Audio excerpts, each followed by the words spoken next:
Good morning, praise the lord.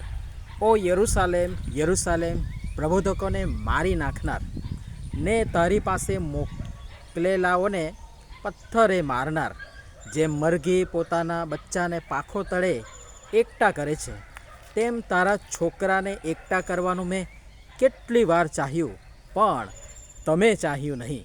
માથથી લખેલી સુવાર્તા તેનો 23મો અધ્યાય અને તેની 37મી કલમ, 37, 38 ને 39મી કલમ જોવાના માટે પ્રયત્ન કરશો. આજનો વિચાર: ખ્રિસ્તમાં અતિ પ્રિય વાલા મિત્રો, પ્રભુ ઈસુ ખ્રિસ્તના શ્રેષ્ઠતમ નામમાં આપ સર્વને ફરીને એકવાર આજની સવારની પ્રેમભરી સલામ. આખો અધ્યાય એ શાસ્ત્રીઓ, ફરસીઓ, ઢોંગીઓ તમને અફસોસ છે જેવી બાબતોથી ભરપૂર છે, અને અધ્યાયની સમાપ્તિમાં જાણે સામૂહિક રીતે આખા સમાજ, નગર, શહેરને સંબોધીને અફસોસ વ્યક્ત કરાતો હોય એમ જણાય છે. મેં અગાઉ પણ વારંવાર કહ્યું છે કે પ્રભુએ ભલે શાસ્ત્રીઓ અને ફરોશીઓને સંબોધીને કહ્યું, પણ એ બધું જ આજે આપણ સર્વને પણ એટલું જ લાગે વળગે છે. એ જ રીતે આજની જે કલમ અને સંલગ્ન અન્ય કલમો પણ આપણ સર્વને એટલી જ લાગે વળગે છે. યરુસાલેમ એટલે ફક્ત યરુસાલેમ જ નહીં, પણ હું અને તમે આપણે બધા જ આ તબક્કે, આ સ્તરે, આ કેટેગરીમાં આવી જઈએ છીએ. શું આપણે પ્રબોધકોને નથી માર્યા, નથી રંજાડ્યા? શું આપણે પ્રભુએ મોકલેલાઓને પથ્થરે નથી માર્યા? પથ્થરે નહીં તો શબ્દોથી માર્યા, અને કદાચ શબ્દોનો માર અને શબ્દોથી જે ઈજા થાય છે એની જગ્યા પથ્થર કે તરવાર પણ નથી લઈ શકતા. એ શબ્દોના ઘા મિત્રો રૂઝાતા નથી, એ મરણ પર્યંત પીડા દે છે.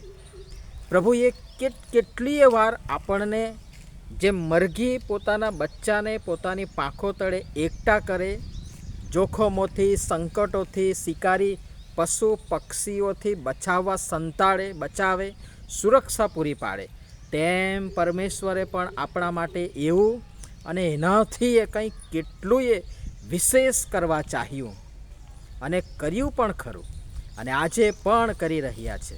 પણ હરામ બરાબર જો આપણે એ બાબતને સમજ્યા હોઈએ કે સમજવા પ્રયત્ન સુદ્ધા કર્યો હોય.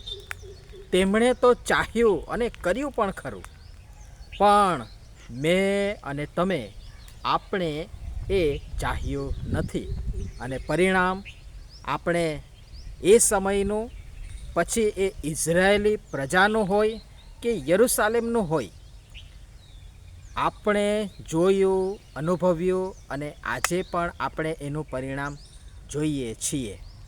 હજી પણ આપણે એ બાબતોને સમજી શક્યા નથી. અનુભવીએ છીએ, તેમાંથી પસાર થઈએ છીએ.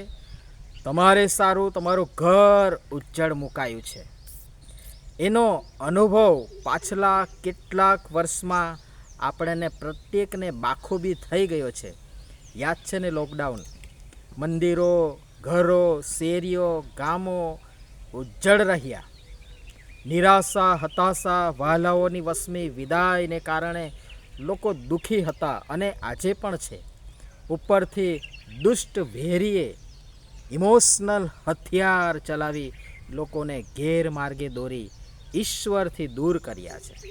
નિરેશ્વરવાદ, નાસ્તિકતાનો ભરડો વધુ કસાયો અને લોકો ફસાયા પણ છે, ને આજે પણ એ થઈ રહ્યું છે.